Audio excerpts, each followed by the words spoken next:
We've come now to have a look at the European Union and what Bible prophecy requires concerning it. Of course, it behoves me, making such a statement as that, to give you the scriptural evidence that that is actually what will happen. And so our purpose this morning is to lay before you those scriptures. So you're going to see a little bit more of scripture than we've been able to do in our sessions thus far, because we're going to have a look at Revelation 13 and a bit of 17 and back to Daniel chapter 7 as time permits this morning. So we are in a situation now where we're watching, as we saw yesterday, dramatic developments. And 2016 and 17 have certainly seen dramatic developments for Europe. We know, of course, that Britain left Europe in 2016, and that has had consequences for the European Union, as we shall see.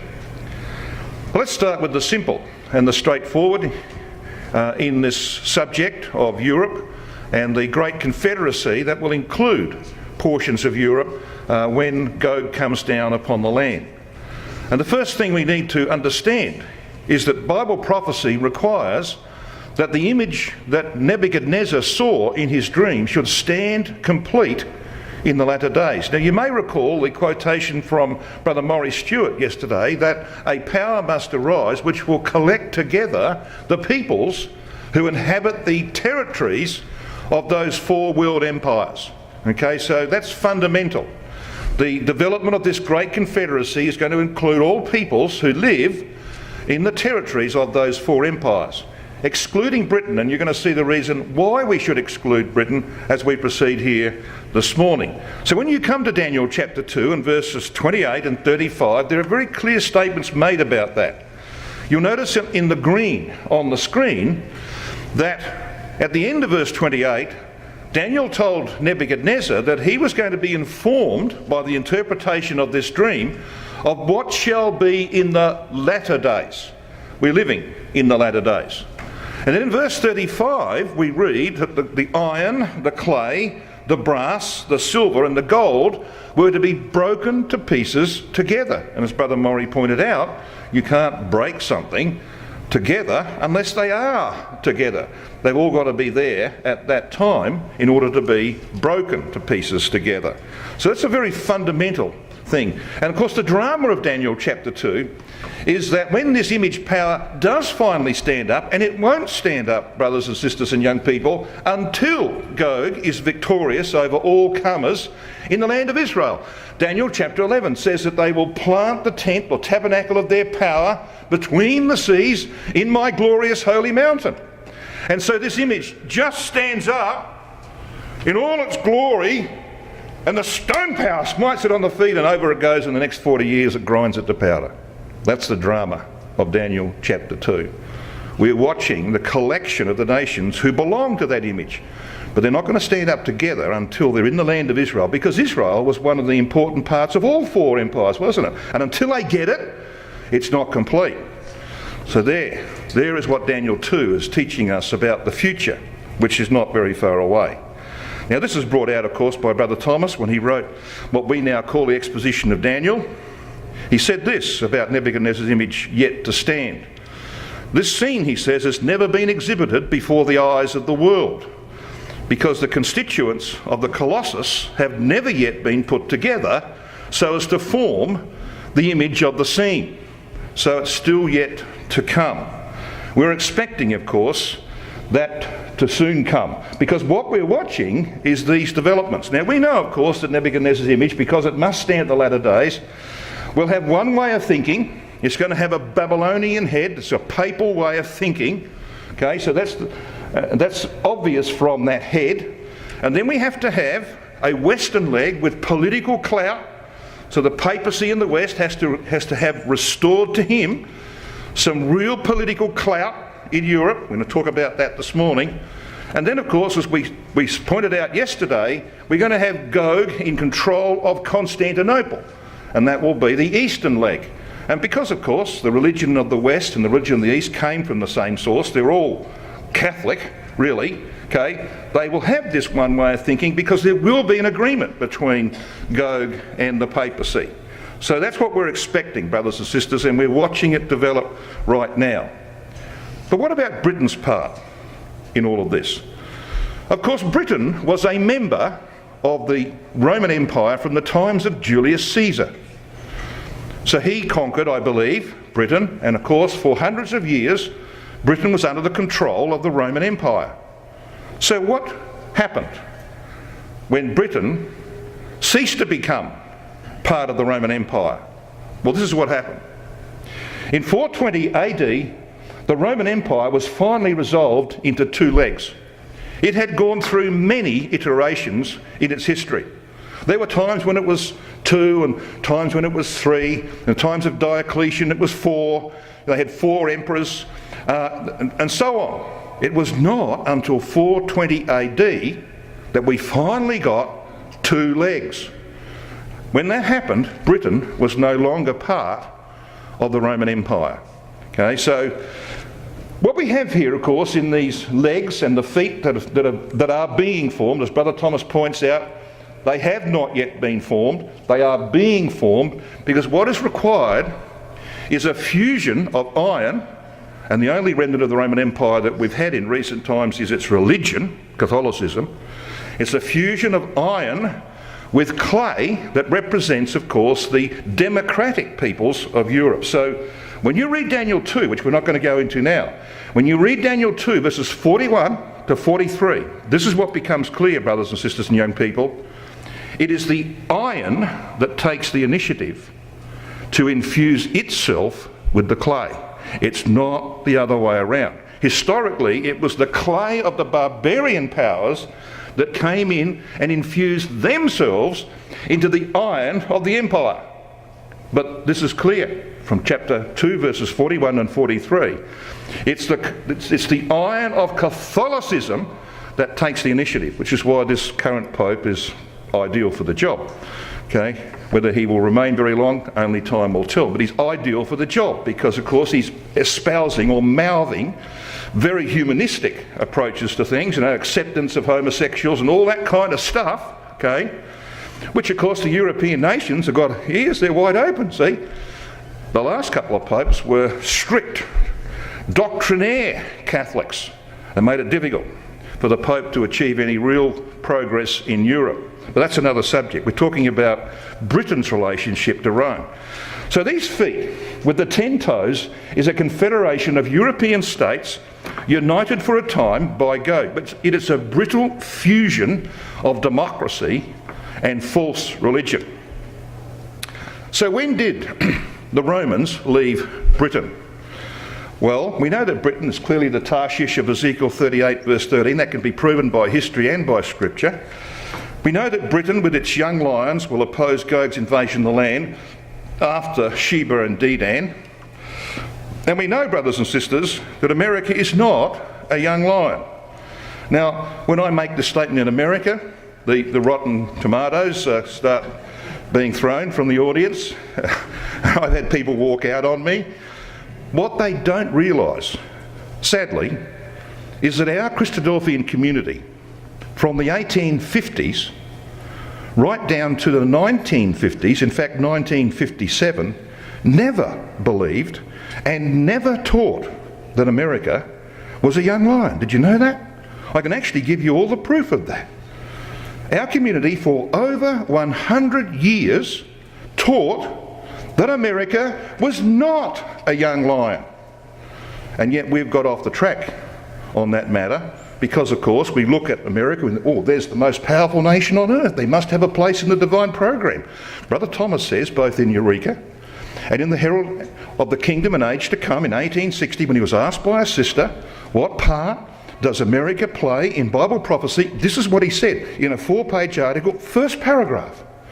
He said, there are no prophecies concerning the United States of America in the Bible as there are for Britain, for Russia, for Germany, etc. And he nominates it. See? So our community never believed that the US had any role to play in the latter-day fulfilment of Bible prophecy. And history will repeat itself, just like America didn't go into the First World War until very late in the piece, just like in the Second World War when they stayed out and would have stayed out if the Japanese hadn't bombed Pearl Harbor on the 7th of December 1941. They would have stayed out of the Second World War. Okay? They were not interested, they were internalised. They had the spirit of a man called Donald Trump. You know what his spirit is? America first and the rest of you can jump in the lake. Okay, that was their attitude. We don't care about it. We don't want to get involved in European wars. And they stayed out until, of course, they got punched in the nose. And then it was different. So history will repeat itself. When the events of Armageddon come along, because of the Great Depression that's coming, America will be the nation that suffers the worst in that depression, and they will not be interested. They'll be interested only in one thing, their own recovery. Who cares about what Russia's doing in the Middle East? Okay, so that is what we expect, based on not only history, but upon what the scriptures say. Because they're silent about the US in Bible prophecy. They're not silent about Canada, okay? And they're not silent about Australia, because we are definitely young lions. So what's a lion represent in Scripture? Well, we're told this. The very first time you read about a lion in the Word of God is in Genesis 49, verses 9 and 10, which some of you probably can't see. It's on the bottom corner of that slide. In Genesis 49, we read that Judah is a lion's whelp, and the sceptre shall not depart from Judah. This is where we get the lion of the tribe of Judah of Revelation chapter 5 and verse 5 from, isn't it? He's the lion of the tribe. What's that about? It's about Christ's government, isn't it? A lion represents government. And if you don't have a British form of government, then you're not a young lion. And America doesn't have a British form of government. Okay? So when you come to this First World War poster, you see helped by the young lions, the old lion defies his foes. Australia, Canada, India and New Zealand. And Brother Wayne pointed out to me that he had seen the picture that I have seen, which I should have put up on the screen, of the Punch magazine in 1923. And there was the old lion sitting at the table with all of the young lions around it. And there was Australia and Canada and New Zealand and India and South Africa they had in the picture, and they also had Newfoundland. Okay? Which was part of the British Empire, I think, at one point. So I don't think the people at Newfoundland would have realised that, but they were a young lion. But it didn't have the United States of America. So even the world recognised that America wasn't a young lion. By the way, if you want the evidence, I can give you a heap of it, a mountain of it, which you can consider in your own time. So, who are the young lions? Well, you saw them on the screen, didn't you? I want to come then to the fact that Britain, that was withdrawn from the Roman Empire, because the Romans came out in 410 AD, okay, that's when they left Britain. We didn't get our two legs until 420 AD. So when we got the two legs, Britain was no longer part of the Roman Empire. It has no part to play in Europe. So I want to just very quickly review what happened and what is happening in relation to Britain and Europe. Of course, there's that wonderful date, 23rd of June 2016, which we spoke of yesterday, when the British people voted against the odds by divine intervention to leave the European Union. Another important date occurred this year. It was the 29th of March 2017 when Theresa May, on behalf of the British government, signed Article 50 of the European Union's Constitution.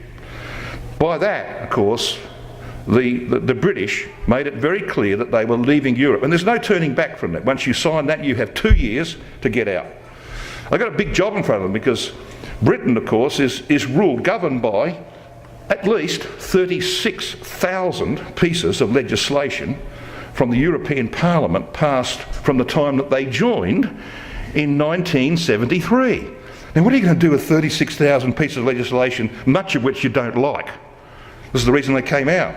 Well, you can't sift through that in 2 years, so they're just going to pick it up and bring it into British law, pass and say, let's just take the whole lump and then we'll sort that out later. Okay, and they'll sift through it and accept what they think is good and reject what they think is bad. So it's a huge task, but it's begun. They've already started on that road. And while there may be talk of, another referendum, forget it. You know why we can forget it? Well, because God was involved in them leaving. He's not going to let them go back. They are out and they will stay out. 8th of June 2017 is another important date, because that's the date when hubris overtook the British Prime Minister, who had a majority of 17 in the Parliament, and thought that the character of the times would allow her to go to the electorate 3 years early, didn't have to go until 2020, and she would get a bigger majority. It would make her task in negotiating the exit from Europe much easier. God had different ideas.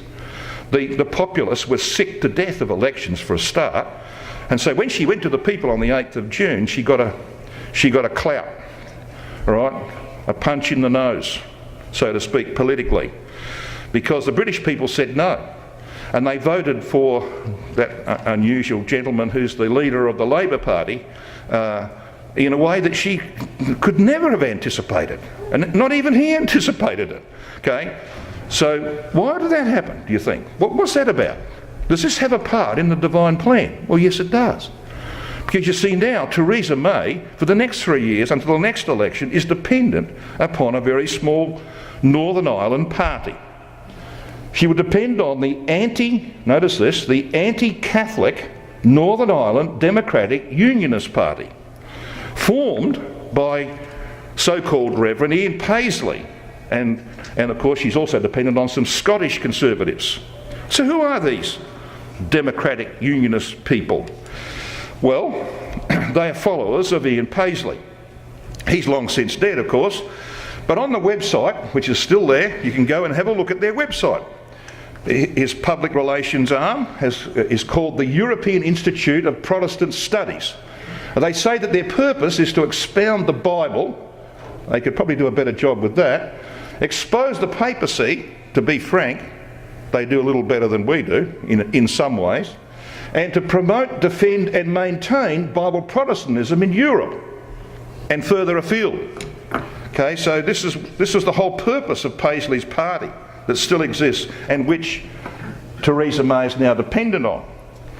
When Princess Margaret, long since dead, of course she died of lung cancer or whatever it was, she was a smoker, and the Queen Mother met Pope John the 23rd in 1958, Paisley condemned them for committing spiritual fornication and adultery with the Antichrist.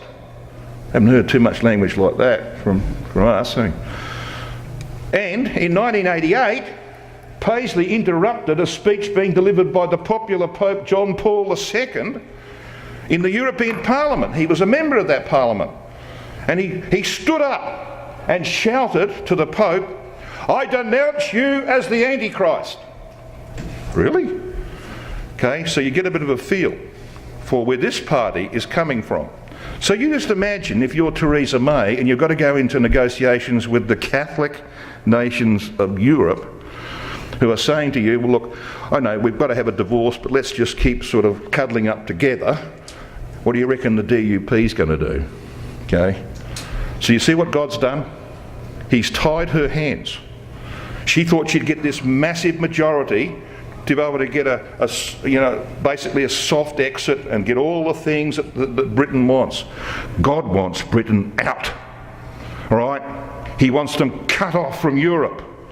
That's how he operates, brothers and sisters, and that happened in 2017. Marvellous things, isn't it? Marvellous the way the hand of God works in human affairs. He can bring great storms on the 23rd of June. You know where those storms came from? They never come from there. They always come from the Atlantic, usually. I mean, it's rare for huge storms that drop, abundant rain on London. They don't come from Europe. You know where they came from? Brussels. Brussels is the headquarters of the European Union. That's the way the angels work. Okay, so we've been watching the divine hand in human affairs. Now, I'm not going to read all of that. All I want here is that Britain has now agreed to pay $78 billion for the divorce payment from the European Union. So that's, it's a heavy price, isn't it? But they have to pay it, and they will pay it, and they'll get out, and they'll be out at the return of Christ. They'll be the Tarshish of Ezekiel 38 and verse 13. So what about the European Union? Well, I picked this particular article from the Globe and Mail, which is a Toronto paper, in, as you can see, March 2016. And I found this very interesting because even back that far, nearly 2 years ago, this is what was happening to the European Union. Now, you've had time to look at this. You see this here, this is a knitting thread that's unravelling. So this is some lady's knitting of the European Union as it is or was in March 2016, and someone's pulled a knitting needle out. And it's unravelling, okay? You know what happens if you do knitting, you know what happens. If you pull the knitting needle out, it starts to unravel.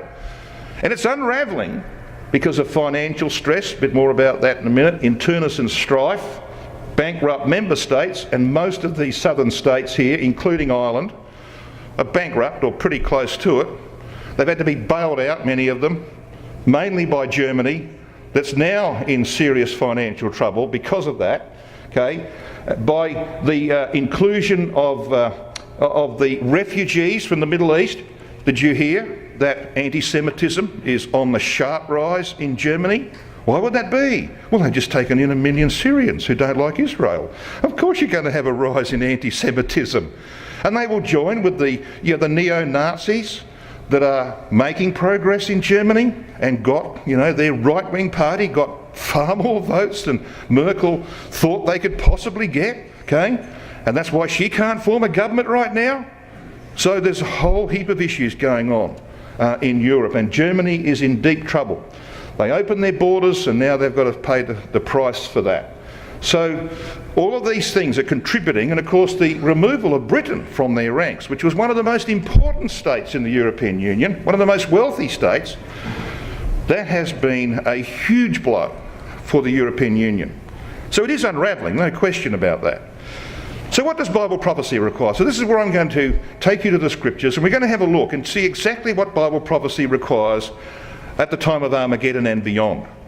And it's very clear, the message is very clear. So we want to try and put some detail on this, and we want to give you the proof that the European Union as we know it must disintegrate, and another union form in the likeness of the past, as you're going to see. So Revelation 17, verses 12 and 13, we might want to come along to Revelation 17 because shortly I'm going to take you to chapter 13. Revelation 17. Now we know that this chapter contains, of course, the imagery of the great whore, and we can prove that that's the Roman Catholic system because we know from the last verse that this was the system that came from Rome, the place that ruled the world, the city that ruled the world. It tells you where it's from. So this is the system of Roman Catholicism and its latter-day form. It's very interesting because its latter-day form takes the character of its form in the past described in chapter 13 in the beast of the sea. So we'll get to that. We'll step you through that. But what does this tell us? Revelation 17 verses 12 and 13. Well, it tells us at the end of the days, and we know it's the end of the days because if you just have a quick look at verse 14, you read these horns that these kings that we're going to talk about in a second, that's the context. These kings, it says, shall make war with the Lamb, with Christ. And the Lamb shall overcome them because he's King of Kings, etc. So we know that this is about Armageddon and beyond. It's about the conflict that is looming up upon us. Okay, so it's latter day when we read, and the 10 horns which thou sawest are 10 kings which have received no kingdom as yet, but receive power as kings 1 hour with the beast. Now, we don't have time to stop and pause there, but Brother Thomas says, quite correctly, that every time that you read the term hour in the book of Revelation, except for chapter 9 and verse 15, because it's different, it's couched differently, every time you read this word hour, it refers to 30 years. And you can prove that. You can prove it both by the formula that God uses and by history. If you go to Revelation 8 verse 1 and Revelation 11 verse 13, you have your historical proof that it's actually 30 years. Now, I haven't got time to do that now, of course, but if you want to come and have a chat to me, I'll run you through that.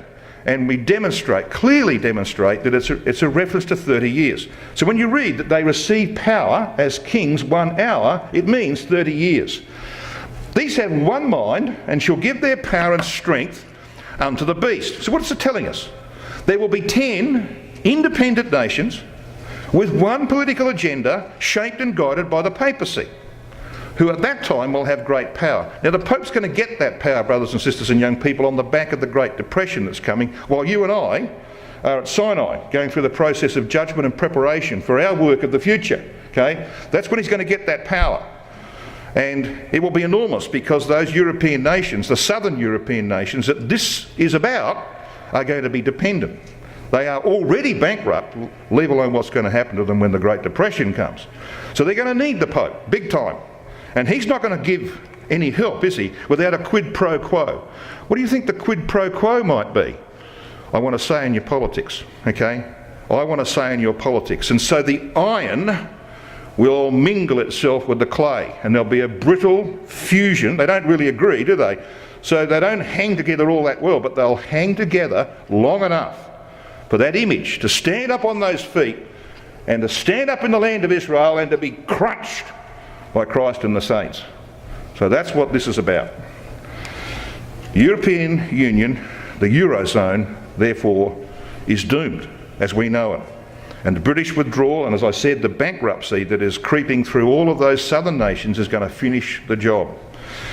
And the northern nations, who are, relatively speaking, more prosperous than the southern ones, are going to hive off and do their own thing for their own preservation. They're not going to go down the gurgler with the southern nations, because that's what's happening to Germany. All this money going out to save Greece and to save Spain and to save Portugal and save Ireland and to save Italy, which is nearly bankrupt. Can't keep doing that, can they? So they're going to hive off for their own salvation in the end. So chapter 17 is about the fate of the harlot system. And John, in verse 1, is invited to come hither, or as the words are in the Greek, literally, come along, come on, come along. He's invited to be personally involved in the judgments of the great whore, the Catholic harlot, who sits upon many waters, the multitudes of verse 15, peoples and multitudes and nations and tongues. And we know from, as I said, the last verse, this is clearly about Rome. And of course, we read about 7 hills as well. If you go back to verse 10, verses 9 and 10, you can see that Rome was built upon 7 hills. So there's a lot of identifications here. So when you come and have a look at the Roman Empire as it was at its height, so here it is, this is the basic boundaries of the Roman Empire at its height. Then you see this woman sitting astride it, but you see this prophecy is about the latter days. What we had in history has got to come back, okay? And therefore we've got to see why and how. So this is the latter day manifestation of the beast of the sea of chapter 13. A revival of papal political power, following, of course, the devastation that occurred during the French Revolution and the Napoleonic Wars to the Catholic system. Now that's the subject of verse 16 of Revelation 17. Verse 16 is actually telling us that there would be a hiccup. Papal power would receive a huge blow, and it did in the events of the French Revolution. Verse 16 says, "And the 10 horns," these are the nations formed by the barbarians when they broke up the Roman Empire, "the 10 horns," it says, "which thou sawest," and it says upon the beast, it should read "and the beast," "these shall hate the whore," the Catholic system, "and shall make her desolate and naked, and shall eat her flesh and burn her with fire." They did that, didn't they, from 1789 right through into the 1800s. They made life intolerable. The Pope was exiled in 1809. He didn't have a home, basically. He was a prisoner of Napoleon. Okay, so that was horrendous for that system. They'd never known anything like this. They'd always had power to exercise in Europe. But the next verse tells you what was going to happen. Verse 17, "For God hath put in their hearts to fulfil his will, and to agree, and to give their kingdom unto the beast, until the words of God should be fulfilled." So that's why it's been a couple of hundred years. the papal system suffered greatly. But there had to be time for the European nations who went democratic, the principles of liberty and equality and fraternity. There had to be time for them to realise their dependence upon the papacy, and now that is happening. And it's going to happen big time when this depression comes, okay? So that's why there's been such a long, what we would call delay, because God has to put it in their hearts to give their power unto the beast. What beast? The beast of the sea. See it down there in the picture? The beast of the sea of chapter 13, verses 1 to 10. Okay? Because this is a revival of that system. So the beast of the sea in history had its centre of power here, called the sea, of course, because it's the Mediterranean Sea. The beast of the earth that followed it had the centre of its power in Central Europe, where Charlemagne's empire was. Okay, so there were two phases in history. I want to just take you very quickly through the first one, because it's very important in relation to this subject of the disintegration of the European Union and the formation of what existed in history. Some of you will, of course, have not only seen that chart, but made a study of it. It's not a bad idea to actually get hold of that chart, which has been around for a long time, Christadelphian teaching since 1848, okay, about Nebuchadnezzar's image on the left-hand side, and you'll see that Nebuchadnezzar's image makes a reappearance over here on the right-hand side, right at the end of the days. But you'll also notice that this is the subject of Revelation chapter 17, this woman sitting astride a scarlet-coloured beast. So you see, what we're being told here is there has to be this restoration of what happened in history. Now, I want you just to focus, if you can, on this section of the chart. Now, you'd need binoculars from the back of the hall, so I'm going to actually enlarge it for you. Okay, so we can see a bit more of the detail. And what we have here, of course, is the detail of what we see on the bottom of this chart. So we've got this series of chapters. Revelation 12 is about the Roman world as a pagan system. Then there's a change, isn't there, when Constantine comes to power in 312 AD and turns the Roman world into Christian. By 324, he's in control of the whole empire and moves the capital from Rome to Constantinople. What we have then in chapter 13, in verses 1 to 10, is this creature, the beast of the sea. It's about Rome in development between 493 AD and 800 AD, showing the eclipse of the imperial system, its rejuvenation in the Justinian epoch, 529 through 554, giving papal privileges. Okay? But that's followed, because you see this date 800 AD here, that's followed by the beast of the earth. In 800 AD, on Christmas Day, Charlemagne was crowned as emperor of the Holy Roman Empire by Pope Leo III in the Vatican. Where else? Okay, and we ended up with two horns on a lamb-like creature, therefore it's religious, but with a lion-like mouth. Okay, it's about government, it's about control, it's about making decrees. Okay, so what we have here is the beast of the earth. Now, do you notice something strange in this imagery? Did you notice what's behind this lamb-like creature? Well, this one, isn't it? Yes. Are you with me? Come with me to Revelation 13. Just want to show you what that represents. Now, Revelation 13, from verse 11 to the end, is about this beast of the earth. This is the second phase. This is the Holy Roman Empire that began in 800 AD. Okay?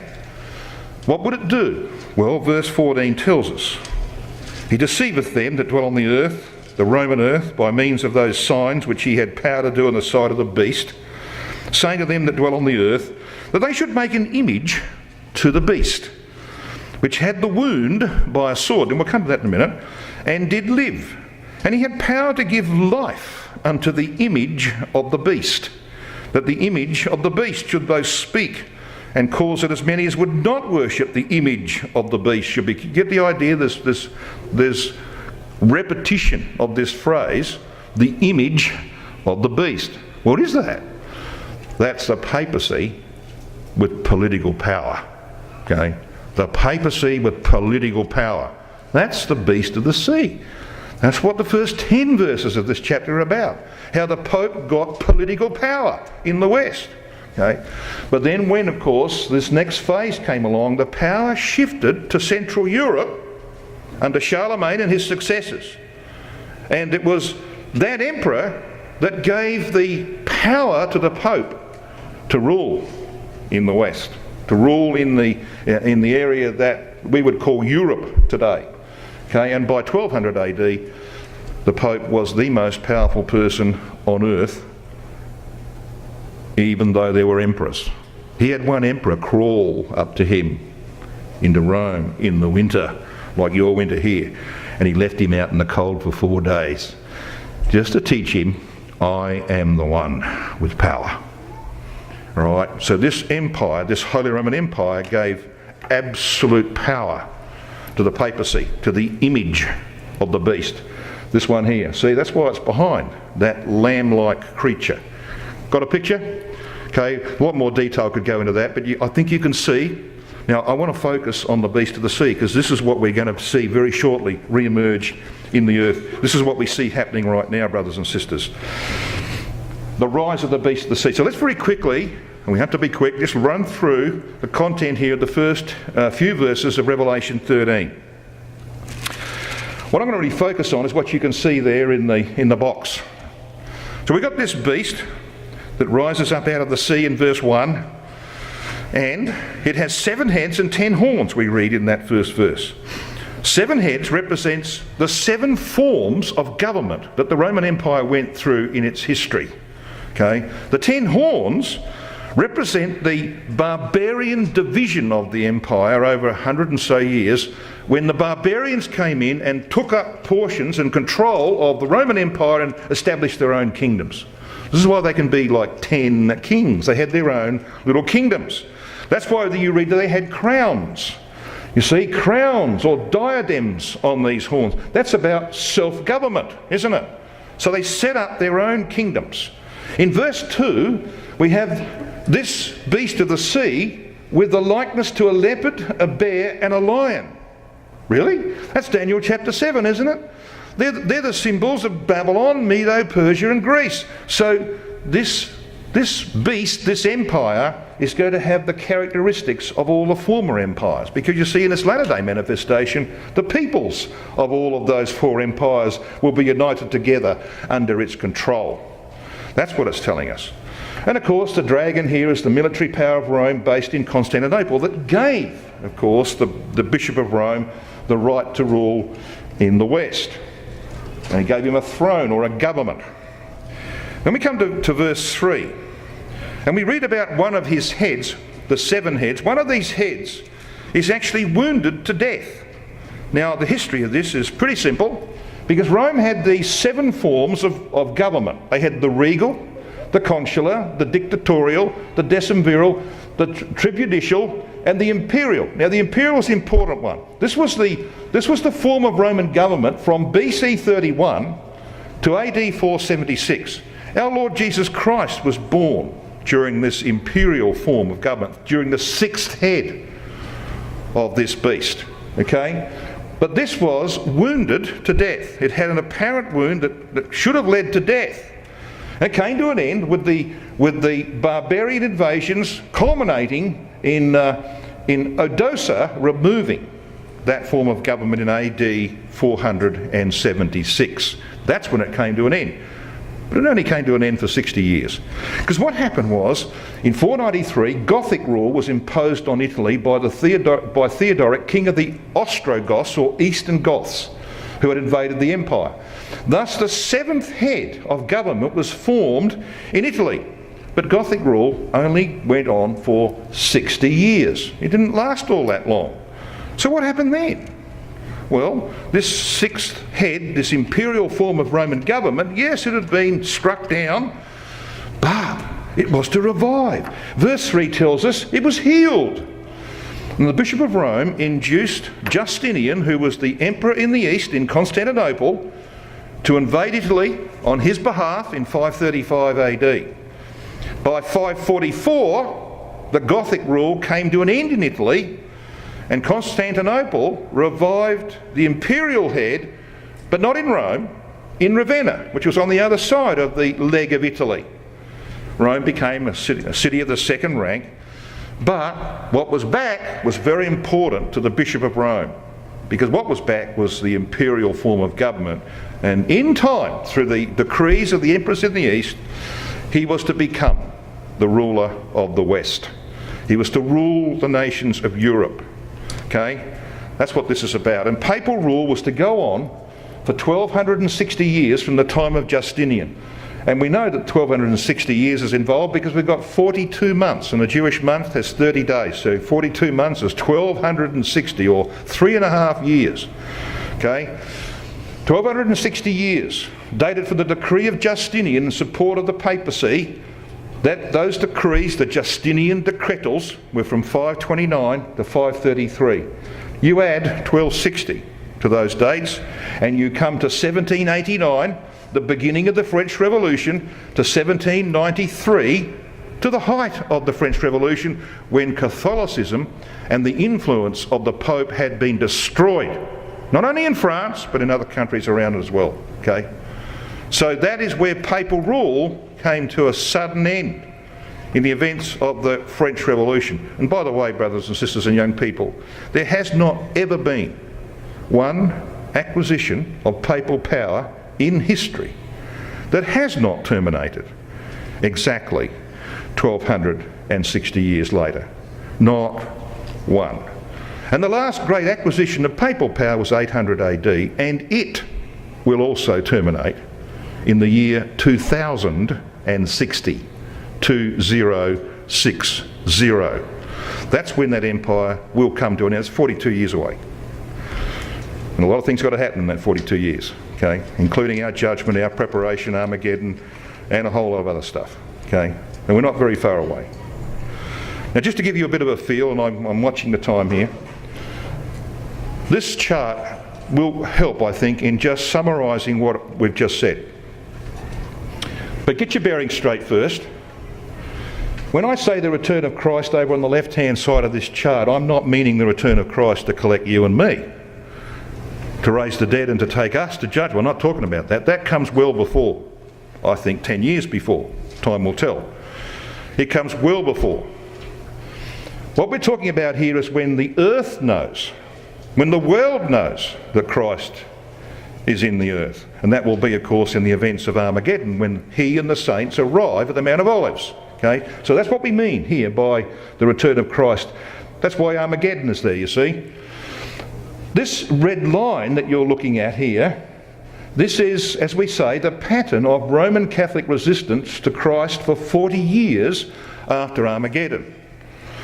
So, of course, the events of Armageddon will be a heavy blow to Catholicism. They will lose their suitor in the East, just like the Pope lost his in the early 700 ADs, or late 600 ADs, when the Eastern Emperor said, we're going to get rid of our idols. And he said, really? I'm not getting rid of mine. They said, well, you can row your own canoe. So they left him to his own devices, and the Lombards made life very difficult. And in the end, he had to call upon Pepin to save him. And Pepin's son just happened to be Charlemagne. Okay? Another big subject, but you can see how all this worked. Well, same pattern all over again. Lost the suitor in the East, in Constantinople, heavy blow, but that's not going to stop them. Because Psalm 2 tells us, why do the nations rage? Why do they collect themselves together? Why are they in so much tumult? They have set themselves, says God, have set themselves against me. For I have, this is verse 6 of Psalm 2, for I have set, past tense, I have set my king upon my holy hill of Zion. Holy hill of Zion? Yeah. Post-Armageddon. This is the time when Zion's exalted, see? This is when they're in rebellion. This is when they, of course, invoke their doctrine of the Antichrist, in which the minds of far too many folk in our world today are infused with the doctrine of the Antichrist, that there will come this individual who sets himself up as king in Jerusalem, claims to be the king of the Jews, and folk will be deceived by that. So nations will join the papacy. So what's Christ going to do about that? Well, Revelation 14 verse 8 tells us the 10 years after Armageddon. You say, well, that doesn't tell me that, but the chapter does, okay? And we can demonstrate that. It tells you that 10 years after Armageddon, Rome as a city, as the centre of papal operations, even though it suffered in the great earthquake, will remain the centre of papal operations. Okay? It ceases to be that 10 years after Armageddon. It goes down the gurgler forever. What's the Pope going to do then? Well, that Pope will be dead, of course, unless he's somewhere else. Okay? What's he going to do then? Resort to Central Europe, to Magog.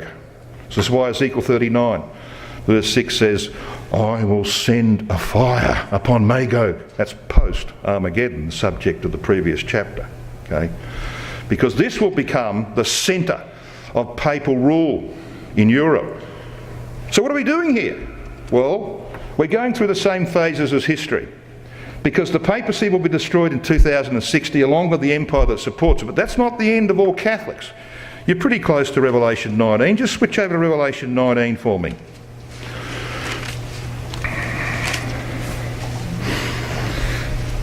Revelation 19 and verse 20 is talking about the destruction of the Pope and of the empire that's supporting him through this period of rebellion against the rule of Christ. And verse 20 says, and the beast, and that beast is the revived beast of the earth. I'll point that out in a minute when we get back to chapter 17. And with him the false prophet, that's the Pope, that wrought signs before him, with which he deceived them that had received the mark of the beast. These, it says in the last sentence, both were cast alive. They're operating. They cast alive into a lake of fire, the symbol for eternal judgment. Okay? But what about the rest? Look at verse 21. And the remnant was slain with the sword of him that sat upon the horse. So when you look at this chart, 2060 is the destruction of the papacy and the empire that supports him, but you've still got the Catholics, the people who supported that system. What are you going to do with them? They've been given 2 chances. They've been given 2 opportunities. And that's enough. Can't do anything with these people. That's why it says in 7 verse 11 that the beast, the 4th beast, the creature that represents the Roman Empire, its body is burnt. Utter destruction. Okay? You only get a couple of chances in that era. If you don't take them, you're gone. Okay? That's what we're being told in verse 21. There's a remnant. Now, it does appear as though Christ might not come in 2017. So let's just say, for argument's sake, he was to come in 2018, and let's hope that's true. If he was to come in 2018, there's an 8-year clean-up period. Okay? There's an 8-year clean-up period in Europe. And that vacated land, as Isaiah 34 and 35 tell us, and as Revelation 18 verse 2 tells us, and Revelation 19 verse 17 onwards tells us, will become the possession of displaced nations who have had the common sense to submit to Christ much earlier and not to listen to the Pope. Okay, remember that Revelation 17 quote, verse 12? These kings receive power 1 hour with the beast. Yep, there it is. This is the revival of the beast of the earth. So what we have here, brothers and sisters and young people, is in this early part, prior to Armageddon and after Armageddon, we've got the revival of the beast of the sea. Okay? It's back with us. It's the Pope with enormous political power in Europe. And then when Rome's destroyed, we've got the revival of the beast of the earth in Central Europe. Is this Christadelphian teaching, do you think? Yep, it is. It's Brother Thomas, Eureka, Volume 5, page 279. He talks about the 8th head. This is the head that's revived, the imperial that was the 6th, replaced by the 7th. When the 7th is gone, the 6th is revived, so it's an 8th head. Okay, that's what the language of chapter 17 is. He says the 8th head is the Holy Roman Empire under His Holiness and His Apostolic Majesty. So you've got the Emperor and you've got the Pope forming a conjoint dynasty as symbolised by Daniel's little horn with eyes of a man and mouth of blasphemy. He says the same thing, and he refers to Charlemagne's empire in volume 5, page 199. It's been Christadelphian teaching since the 1860s. Okay? And when you look at the detail, it's telling us something very important. It's telling us that we have to have these beasts that we saw and we read in Daniel 7 here this morning, they have to be back with us in the latter days. A power must arise to take the peoples of these territories, to confederate them together, that the image might stand up complete in the land, to be destroyed by Christ and the saints. And Daniel 11, which we looked at yesterday, verses 11, we read verse 11 about the fourth beast whose body is destroyed. But what about the other beasts? As concerning the rest of the beasts, they had their dominion taken away, yet their lives were prolonged for a season and a time. Or as Brother Thomas points out, during the period of the millennium. So they're absorbed into Israel over the period of the millennium. But the Roman beast is utterly destroyed. So the peoples that inhabited, the eastern area, what we called Persia yesterday, remember? Right across to Pakistan. They're not going to be destroyed. It's the people of Central Europe that will be destroyed. But these other peoples will have an opportunity, at least those who survive, to live out their lives in the kingdom age. So what this has been telling us is very simple, isn't it? In history, the 10 horns were formed by barbarian invasion of this portion of Europe. The border of the Roman Empire, briefly they went up here, got pushed out. The border of the Roman Empire for the bulk of its history was the Rhine, the River Rhine and the River Danube, which runs into the Black Sea. That was their northern border. Okay, that is where these 10 independent nations will be formed prior to Armageddon. And we're watching this happen with the disintegration of the European Union. What will happen, as I said, these northern nations, all of these nations up here are part of the European Union, will hive off, they'll do their own thing, and these southern bankrupt nations will become wholly dependent on the man who sits in the Vatican. And he will make sure that he's got political power.